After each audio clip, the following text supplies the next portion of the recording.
creators, welcome back to Monzon Media. Now, I recently heard that there were some additions made to Canva, some new features, specifically on the photo editing side. So I want to walk you through a few of those that I think are really great additions. Now, keep in mind, obviously there's not going to be a Photoshop replacement or anything like that, but the photo editing features Canva had were very, very limited. The first thing I want to show you is under Edit Image. Now, if you've been using Canva for a while, you'll probably recall you just had limited control to like brightness, contrast, saturation. But now if you go into the Edit Image tab here, if you click on that, and you're going to see this section Adjust. Now, when you click See All, and again, I think prior to this point, it was just a few of these controls here. And a couple months ago, maybe longer, they did add some more features below here. So other than your brightness, contrast, saturation, tint, the usual stuff, I think vignetting was an addition. So if you see it on the screen here, it basically makes those shadows in the corners. And if you bring it all the way up, you'll see that. And they added warmth, clarity, vibrance, highlight, shadows, fade not too long ago.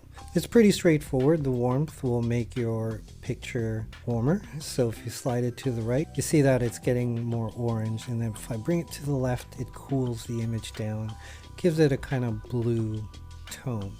I'm going to zoom in here for clarity just to kind of show you it better here. Now you're going to see with this image, as I slide it up, all those details start to become more prominent. So it's kind of like enhancing the smaller details, right? So if I bring this back down, there's the original. And as I slide it back to the right, it enhances the image, and more so in the small details. Now vibrance, obviously it just makes it more vibrant. So let me bring this slider up.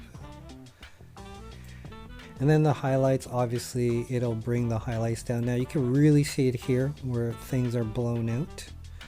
And I would probably use this on a portrait image for if there's like hot spots on someone's face or something like that. So it's quite useful.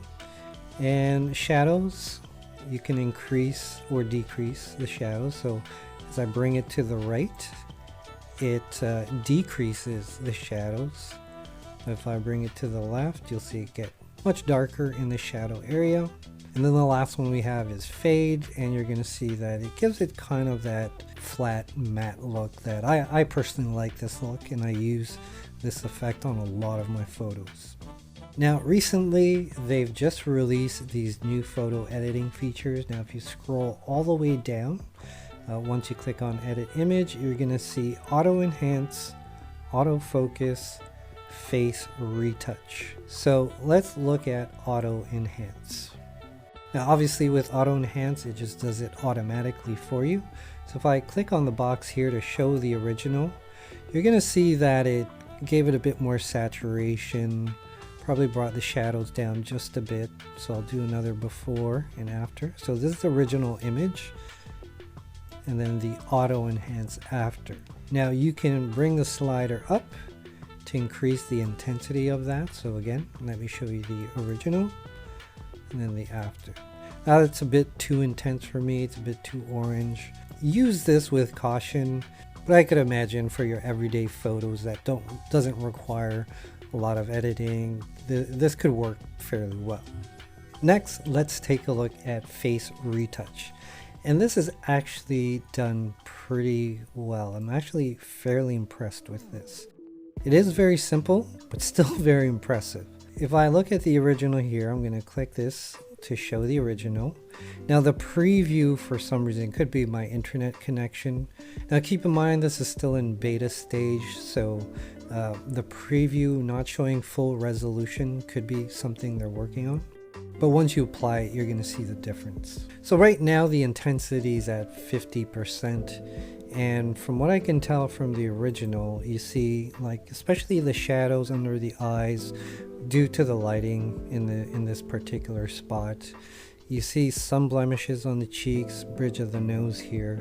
Now I'm gonna over exaggerate this and bring the intensity all the way to 100%. You could see that clear up a bit, but I'm gonna hit apply so that you can actually see the results. And here we go, we're at full res.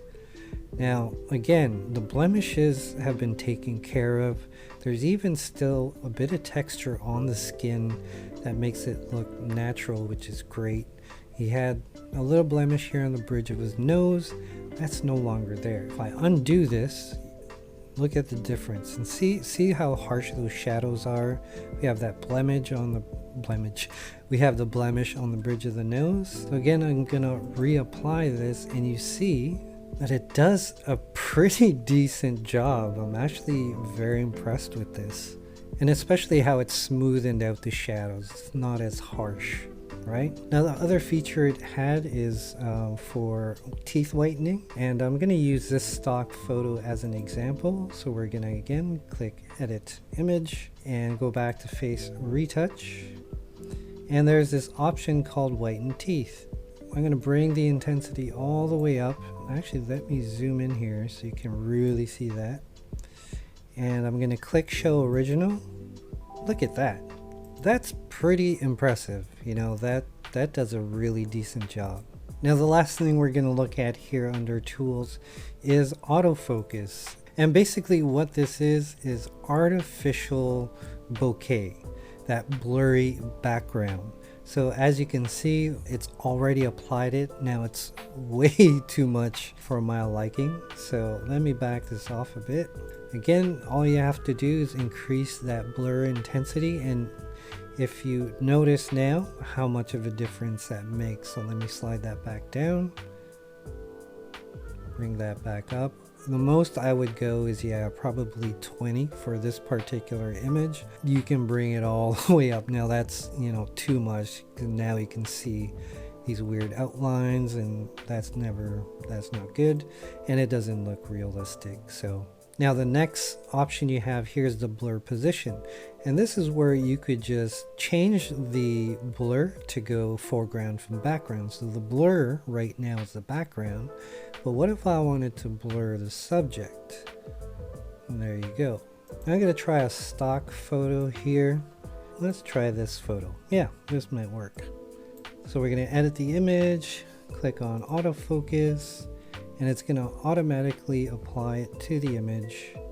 And there you go. Yeah, that looks okay. Now I do see a bit of haloing here. So I'd imagine if we intensify this, it's going to be more prominent. But that's not bad. There's a little bit of blur here in the background. So I guess I can adjust the blur position. Oh, there you go. Yeah. Now obviously for a shot like this, if you wanted just a little bit of blur, it works very well. You know, of course you want it to still look realistic, but you know, if you're using your camera phone or a cheap kit lens on your DSLR mirrorless camera and it doesn't blur out the background, this is kind of a decent way you can fake it, right? So that's pretty cool. Now these are great additions for Canva, considering it's really not a photo editing app, and I hope that they give us more control in terms of photo editing. I'd love to use Canva for my video editing, my photo editing, my design. Just one great package, maybe one day. But in terms of advanced photo editing and even video editing, it's still very limited, but it has the basics, and a lot of times you just only need the basics to create content on social media. So I'm pretty excited where Canva's heading. Now if they could just give me more control in our animation features, that would be cool. Speaking of animations, if you want to know more about, let's say, stop motion animation, check out this video as I go over an old school method to create simple animations stop motion style. Now until the next video, my friends, get out there, hit record, create, and I'll see you when I see you.